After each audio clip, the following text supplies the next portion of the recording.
Di video ini kita akan membahas konsep tentang kekekalan momentum linear.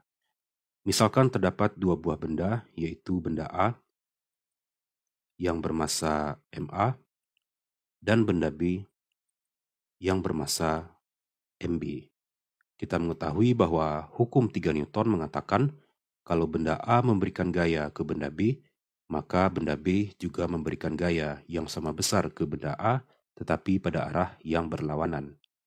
Kalau gaya yang diberikan oleh benda A ke benda B adalah FAB, maka ini sama dengan minus FBA, di mana FBA adalah gaya yang diberikan oleh benda B ke benda A. Kemudian, kalau satu-satunya gaya yang bekerja pada benda A adalah gaya yang diberikan oleh benda B, maka ini berarti gaya total yang bekerja pada benda A sama dengan gaya yang diberikan oleh benda B, yaitu FBA ini.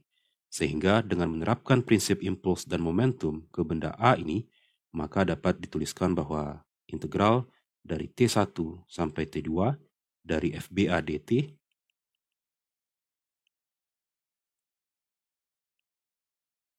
ini sama dengan perubahan momentum benda A, yaitu MA VA2 dikurangkan dengan MA VA1.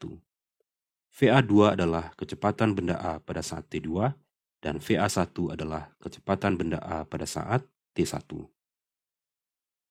Kemudian, dengan cara yang sama, kalau satu-satunya gaya yang bekerja pada benda B adalah gaya yang diberikan oleh benda A, yaitu FAB ini, maka dengan menerapkan prinsip impuls dan momentum ke benda B ini, maka dapat dituliskan bahwa integral dari T1 sampai T2 dari FAB dt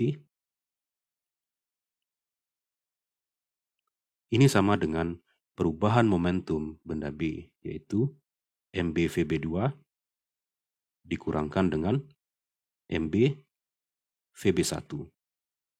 VB2 adalah kecepatan benda B pada saat T2 dan VB1 adalah kecepatan benda B pada saat T1. Dan karena FAB sama dengan minus FBA, maka integral pada ruas kiri ini juga dapat ditulis menjadi minus integral dari T1 sampai T2 dari FBA dt. Dan ini sama dengan MB VB2 dikurangkan dengan MB VB1. Kemudian, kalau ruas kiri persamaan ini, yaitu integral dari T1 sampai T2 dari FBA dt,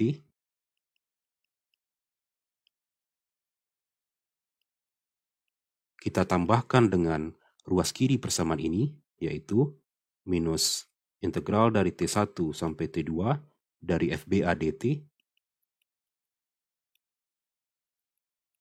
maka ini sama dengan ruas kanan persamaan ini ditambahkan dengan ruas kanan persamaan ini, yaitu MA VA2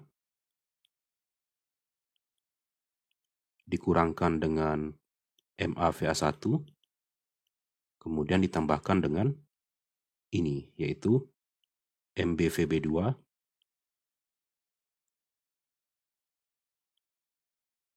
dikurangkan dengan MB VB1. Dan perhatikan, ini bisa kita coret sehingga ruas kiri ini menjadi sama dengan 0 dan ini sama dengan MA VA2 dikurangkan dengan MA VA1 kemudian ditambahkan dengan MB VB2 kemudian dikurangkan dengan MB VB1. Kemudian, dengan memindahkan suku ini dan suku ini ke ruas kiri, maka persamaan ini menjadi MA VA1 ditambahkan dengan MB VB1. Ini sama dengan MA VA2 ditambahkan dengan MB VB2.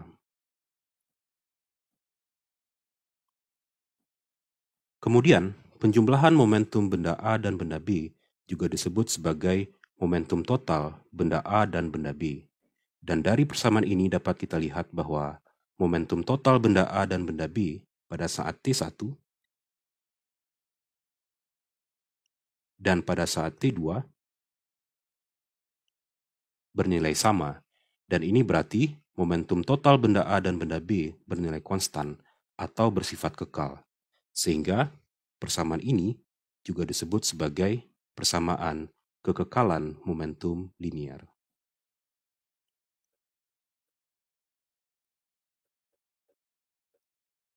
Dan ingat, persamaan ini hanya berlaku kalau satu-satunya gaya yang bekerja pada benda A adalah gaya yang diberikan oleh benda B, dan satu-satunya gaya yang bekerja pada benda B adalah gaya yang diberikan oleh benda A.